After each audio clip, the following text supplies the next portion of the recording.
Hello, I'm Jelaine Fowlin, and I'm the Assistant Director for Instructional Design in the Center for Teaching.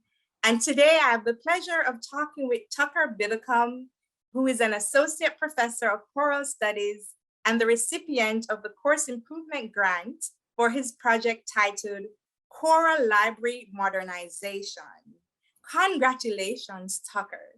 Can you tell us briefly about your project? What inspired you to do this project? Of course. First of all, the opportunity for the course improvement grant was very exciting because as a choral director here at Vanderbilt, we have a school of music where I teach a lot of the students who are here to study music as part of their degree, but I also work with students from all of the other academic schools consistently every semester. And one of the things that I've found is that whenever you're doing choral music, first of all, choral students are used to be given the music. They don't necessarily purchase it like a textbook for a course.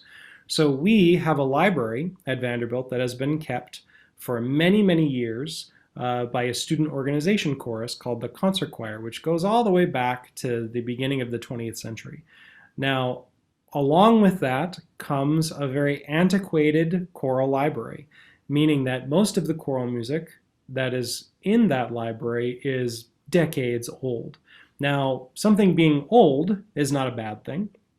However, scholarship in music has come a long way in the ensuing decades since the middle of the 20th century, and we know so much more about music now than we did when that music was printed.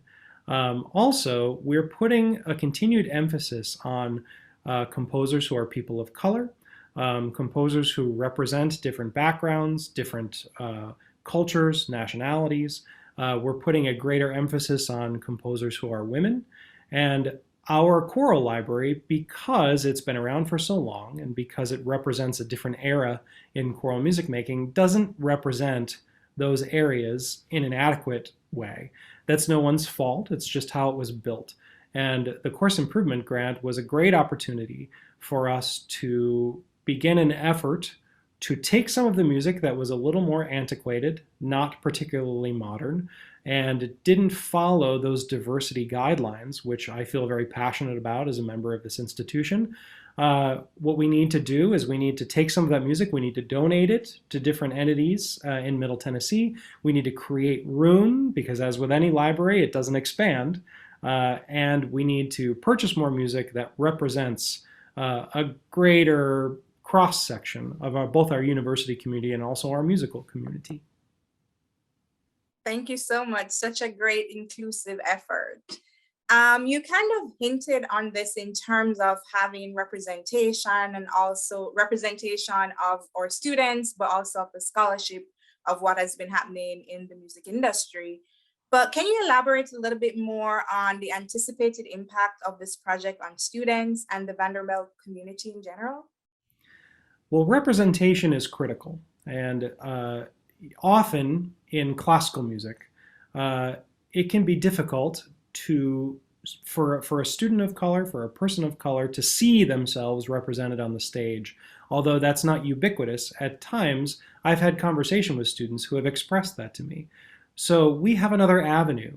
In addition to inviting people of different diverse backgrounds to join us and sing with us, there's also the opportunity of opening a piece of music and knowing that you are seeing representation in that music, in that composer. And while, again, diversity is not necessarily a guarantor of quality, often it is a guarantor of authenticity, which our students are very, very concerned with, much more so than when I was going to school. It's been an interesting adjustment because it's just a lot of things that are very important right now weren't really a thing when I was studying. But there's nothing wrong with that. That adjustment is just a natural part of the growth of our profession. How I feel like this can be powerful is that when a student opens a piece of music and they know that they are represented in that music, I think that's a powerful feeling.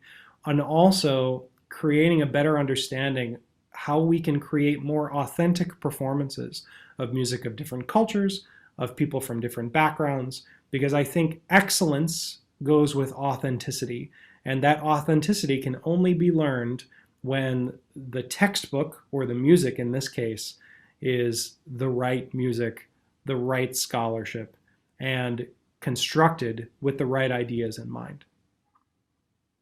I like that. Excellence go with authenticity. So, what recommendations do you have for others who would like to apply for the internal teaching grants? Well, one of my favorite things about having been at Vanderbilt are the grant opportunities. And I think a lot of my colleagues or other faculty staff members get intimidated by filling out the process or saying like, well, I'll never get this, or my idea isn't big enough. I don't think any idea is too big or too small. The reason is because we have such a great different level of grading for these particular projects. Because this course improvement grant was relatively finite in its term, I could create a solution to a very short-term problem, but create it as part of a long-term solution to something that I could see moving down the road. So that's a convoluted way of saying we have to take one step at a time. And this particular grant was a great way for me to take a great first step. And hopefully that will lead into other grants and other opportunities that I might pursue later. My advice to people who are looking at professional development opportunities through grants and also course development through grants is the first step is just to fill out the form. The best thing is that you are limited in terms of, you don't have to write a 5-page, oratory on how this is going to help things. You're limited to 500 words. And actually, as a choral director, I really love that because economy of words is very, very important. So that would be the first thing that I would tell people about grants of differing size. And don't be intimidated. Take that first step and think of it as a first step towards a longer path of greater course fulfillment and greater professional fulfillment. Thank you so much. And that's indeed how these internal grants, because you have the course improvement grant and then there's the educational advancement fund, which is a bigger grant. So there's room for everyone, small projects and big projects. And so as we get to concluding our time together, I thought it would be good if you just shared 2 or so sentences that would capture your teaching philosophy.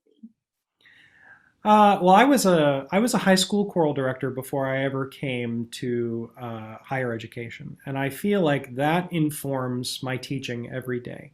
Because when I was a high school choral director, I never knew who was going to walk in the door, and their particular gifts or challenges always kind of went into this melting pot of creating a chorus. It's one of my favorite things about a choir is that no one sits on the bench.